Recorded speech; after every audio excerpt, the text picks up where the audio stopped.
So I will call upon Dr. Priya to discuss or about her presentation.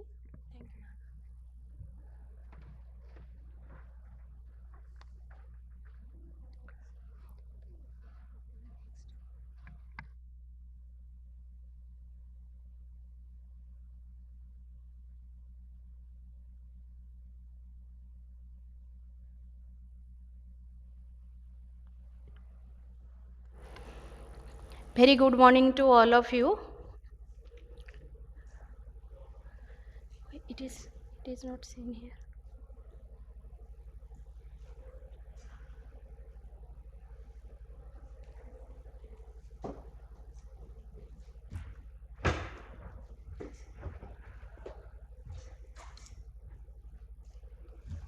अच्छा, okay.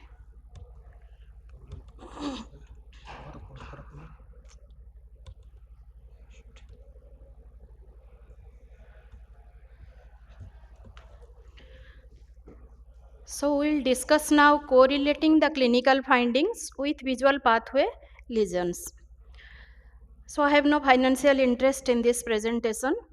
So always we think why it is important to recognize localizing value of symptoms and signs in this era when there are lots of sophisticated investigations. So first is to direct the evaluation of patient in an appropriate manner. Necessary test and unnecessary investigations methods to rule out all these things and to limit unnecessary testings and guide the radiologist. This is the most important part, that we can guide the radiologist to correct the location of the problem. So this is the visual pathway, and we'll start from the retina itself and we'll go to occipital cortex through the various section of the visual pathway problem. So coming to whenever we are dealing a neural optic neuropathy, the first our thing should be to differentiate from retinal diseases. So retina disease, to exclude retina disease, obviously it is very important, and a good ophthalmoscopy examination in most cases rule out the disease. Where pathology is present, it is a diffuse retinal disease or a localized problem or a macular disease. Because, and if we start taking the history regarding the onset and the course of disease, suppose optic neuritis and anterior ischemic optic neuropathy, their presentation is a different. But if there is a macular problem, the symptoms will be like metamorphopsia, photophobia or glare. These will be the predominant. Whereas in neuropathy, there will be scotoma or desaturation color, and also the pattern like optic neuritis will develop over a few days, stabilize, and then shows improvement with exceptions. So first coming to optic disc. Optic disc manifestation in two ways. One is edema. Whatever the disease process is, either it will manifest as edema or it will manifest as an atrophy. So before coming to disc edema, it is our role to rule out the true disc edema and pseudo disc edema. As we can see, myelinated nerve fiber, drusen's, crowded disc, tilted disc in high myopic fundus, Bargmeister papilla, vitropapillary traction, and astrocytic hematoma. These are the causes of pseudo disc edema. From among these, the crowded disc we encounter most often, and it is the buried drusen, not the surface drusen. The buried drusen usually cause the most problem while ruling out. And differentiate it clinically, then we can take the help of the various imaging modality like OCT, ultrasound, OCT angiography, multicolor imaging. There are lots of options nowadays to rule out the buried drusen. Then our history will start. Basically, we will categorize into three categories. One is associated with general medical condition. One is papilledema, which by definition due to increased intracranial pressure, and one is localized optic neuropathy, may be infective or may be inflammatory. So we will come one by one. So history, how will you start history? What are the symptoms? Whether there is a blurred vision, there is a transient loss, there is a double vision, ocular pain, whether it is retroorbital or associated with ocular movement, because it is a signs of inflammatory disease. Then the onset, if there is a headache or not. If the headache, the important is whether it is a new onset headache. Patient may be having migraine, but a new onset headache or a change in the pattern or severity, if associated with nausea, vomiting, or if associated with any focal neurological signs, that will point towards the increased intracranial pressure or neurological cause. Also, always we should ask the question about whether any cancer, previously undergoing cancer, pregnancy, miscarriage, coagulopathy, and of course other like pet history, these are. So if we come to the clinical examination, visual acuity, color vision, laterality, if laterality unilateral, color vision and vision impaired, and field is central or centrocecal or altitudinal type, then our diagnosis will be optic neuropathy mostly. As I told before, if double vision, tinnitus, headache, nausea, and color vision, visual acuity at initial stage normal, visual field is either enlarged blind spot or constriction of field, then our diagnosis will be towards papilledema. So, clear-cut case due to mass effect of any intracranial lesions, we can see this is a 34-year male, vision is normal, anterior segment is uneventful, and but disc edema will be there, only disc edema. So you know that this is a case of maybe intracranial pressure. On MRI you will find a mass lesion, and you can see the MRI, they can see the dilated perioptic space. As we can clearly see, this is T2 MRI, there is clearly the perioptic space is increased. So this is a papilledema. Next, our diagnosis is if bilateral disc edema, we should rule out whether it is IIH or BIH. Previously it was BIH, so we should do along with MRI contrast MRV to see the venous changes, venous sinus changes, whether there is narrowing. Like in this case, we can see there is distal sinus, both cases, sigmoid sinus, there is constriction. And similarly, arachnoid granulation, any other problem to reach a diagnosis of IIH. Because in IIH, no other mass lesions will be found. Only if these things are clear, then we can go for management. Obviously, with increased intracranial pressure and opening pressure. Then our next common diagnosis is optic neuritis. Very common, very often we encounter in our clinical practice. This is a typical optic neuritis, unilateral, vision loss, color vision loss, optic neuritis age group 20 to 40. And then we can see also if we do MRI optic nerves with enhancement, we can see post contrast. Okay, exceptions are atypical optic neuritis, where the vision loss continues to progress, whereas normal optic neuritis, after 2 weeks, it tends to improve or stabilize. Then we need to see the localizing value of other lesions if there are. Suppose this is a case, as we can see, there is bilateral least nodule, which are iris hamartoma. In a patient, young patient, decreased vision in one eye mostly, RAPD is there, least nodule. So our diagnosis point towards neurofibromatosis. And our visual field also support the theory that some visual pathway lesions might be present. So obviously we can see, as we can see, this is the left eye, opticochiasmatic glaucoma. As we can see, this is the thickening and swelling of the optic intracranial part of optic nerve as well as chiasma. So also we can see in the cerebellum there is the mass lesion. This is the solitary mass lesion. So all these are favoring neurofibromatosis 1. Okay.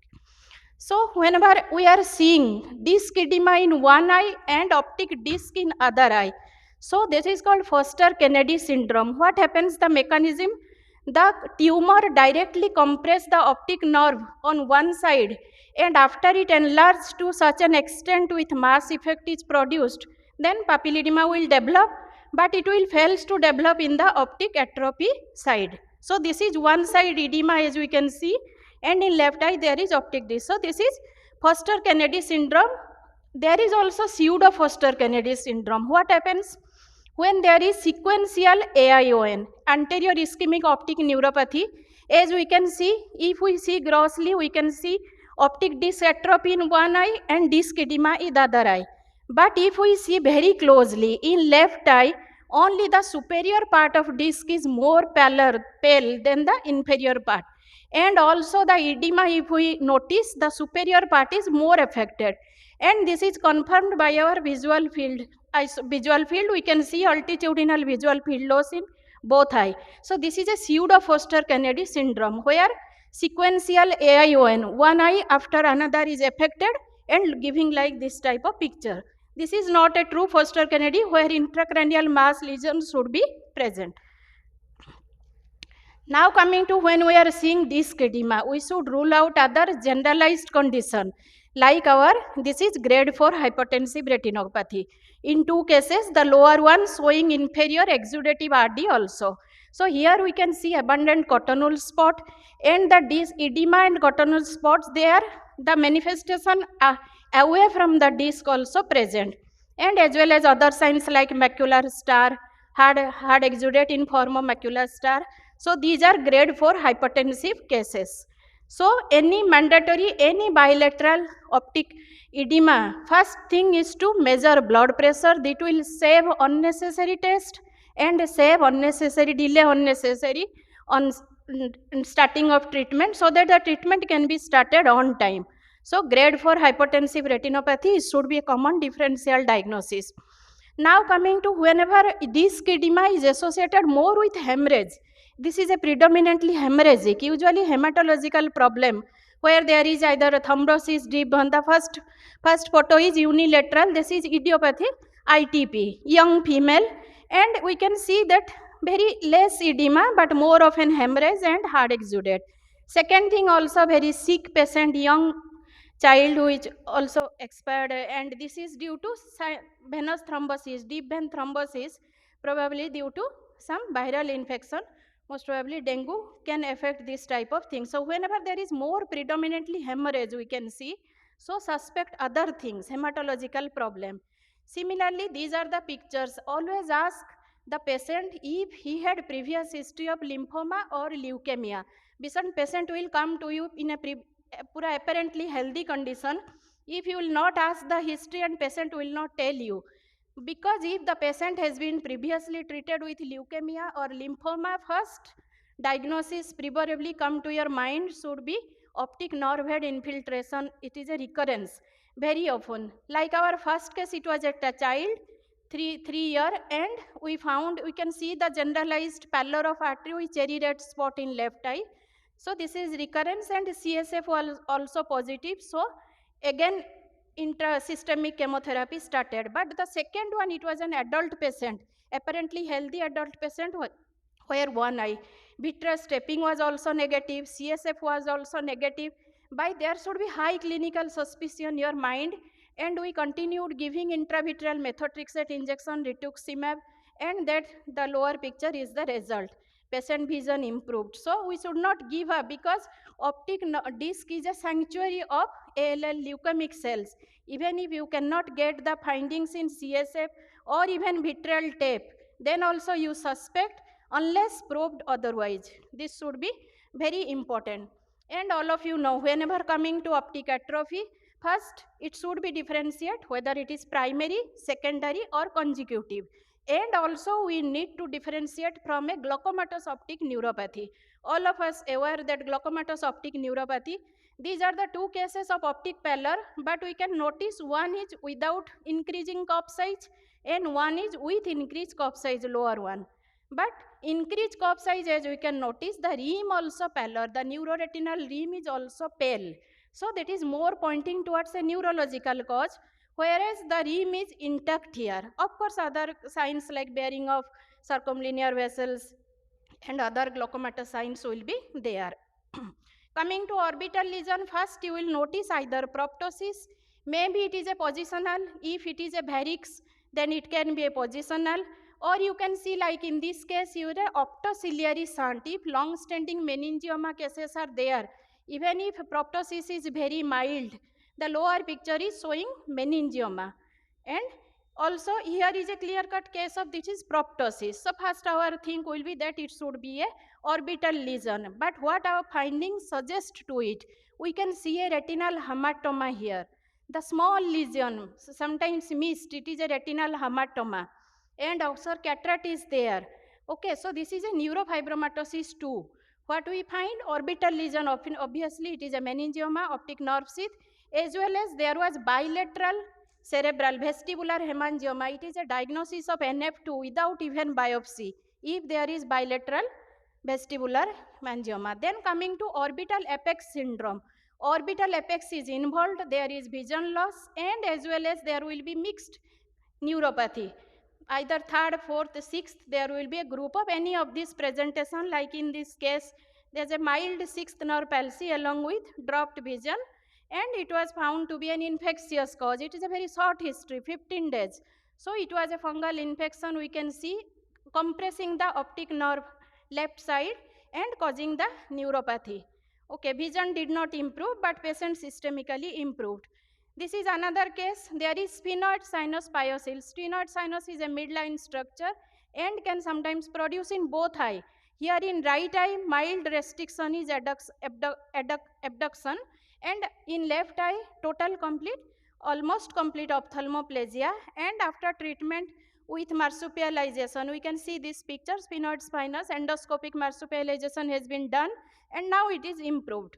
And the visual acuity we can see has been returned only in left eye. Still mild sixth nerve palsy is there at 3 months. So coming to cellular and pituitary, which is most commonly encountered in our practice, pituitary bitemporal henopia, the most common presentation, but sometimes early stage we can see, this is a pituitary adenoma, and we can see, but in early stage whenever he can only by superior quadrantanopia in both eye, because in start in that pattern and gradually it will involve. And one emergency is that pituitary apoplexy. Very careful if the patient is already diagnosed case of adenoma or not. And pituitary, here we can see the extension involving to cavernous sinus also, and it is an emergency situation. So coming to optic tract lesion, whenever there is optic tract, it will be a triad of symptoms. That is homonymous hemianopia will be there, maybe incongruous, or we can see the contralateral relative afferent pupillary. Why contralateral? Because the temporal field loss means nasal fiber. As we can see, the fovea is the center part, and from optic disc the nasal fiber causing straight towards. So there will be a band-shaped optic atrophy or bow tie optic atrophy in the contralateral eye. So these are the homonymous hemianopia as well as contralateral RAPD and as well as band atrophy. These are the triad, very diagnostic of optic tract lesion. Then this is the pathway, all of us aware of this visual path and diagnosis as we are approaching towards occipital lobe. This is the temporal lobe affected. As we know, temporal lobe, pie in the sky, there should be homonymous quadrantanopia. This is a complete lesion and very characteristic pie in the sky. And after that, it may not be that regular, only you can, this is a temporal lobe abscess, but see the visual field pattern, it is a very small pattern, but it is affected in both eye. So coming to the cortical lesion, last, that is lots of causes can produce cortical lesion, starting from hypoxia, malignant hypertension, white matter lesion, epilepsy, any infection, drug history. There is a long history of cortical vision loss, and if there is total vision loss, bilateral due to involvement of bilateral occipital cortex, this is called cortical blindness. If it is associated with other neurologic sign, then it is cerebral blindness. So two things I want to emphasize. One is ictal hemaurosis after a violent seizure. There can be cortical vision loss. Prognosis is usually good. Usually patient recover. But another is in premature baby. Premature babies, this asphyxia can produce a severe lesion and recovery is very less. You can see the periventricular leukomalacia in these babies. Okay. And this is our one of the case. Hand movement positive. Also there is cataract, but and pupillary reaction is good. But cataract was not matching the vision. So what happened? So this is a case of cortical vision loss. We can see there was an old infarct, first in one eye, and then patient gave the history of, okay, I was having once a episode of stroke, And then now as the other cortical cortex involved, so patient become blind because involvement of bilateral. Till one was involved, patient was okay, but when the other, so the one side is fresh right side and the left side it was an old infect. So now the patient is blind due to cortical effect. And this is another young female, young child. We can see the intense white matter lesions. This is most probable diagnosis of adrenoleukodystrophy. So this is about cortical vision loss. So I hope this session